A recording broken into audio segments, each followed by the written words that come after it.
সড়কের জন্য আমাদের যে আন্দোলন, এই আন্দোলন চলছে। সড়ক সড়ক চাই, নিরাপদ সড়ক চাই, সড়ক সড়ক সড়ক চাই, নিরাপদ সড়ক চাই। প্রশাসন জবাব দেয়।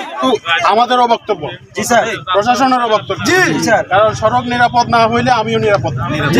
এই যে আপনারা এখানে যারা আসছেন, আপনাদের সাথে আসলে যে দাবি, এই যৌক্তিক দাবি যেগুলো আছে, এগুলোর সাথে আমরা কিন্তু একমত।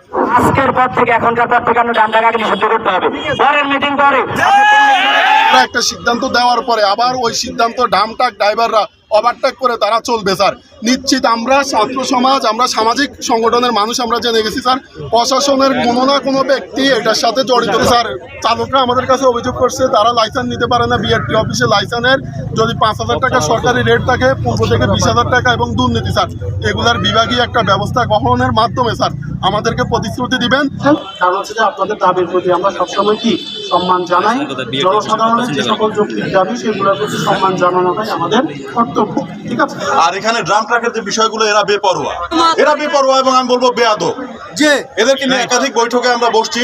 আমরা যে সমস্ত রুটগুলো বন্ধ করছি, আমরা যখন দিনের বেলা তাদেরকে চলাচল বন্ধ করছি, তারা চোরের মতো সাইড রাস্তা দিয়ে গাড়ি চালাচ্ছে। আমাদের ট্রাফিক তৎপর আছে, জেলা ম্যাজিস্ট্রেট মহোদয় এ বিষয়ে অত্যন্ত কঠোর। কিন্তু বিষয়টা হচ্ছে যে আমাদেরকে আপনাদের সহায়তা করতে হবে। জি, আমরা তো আপনাদের প্রতিপক্ষ না।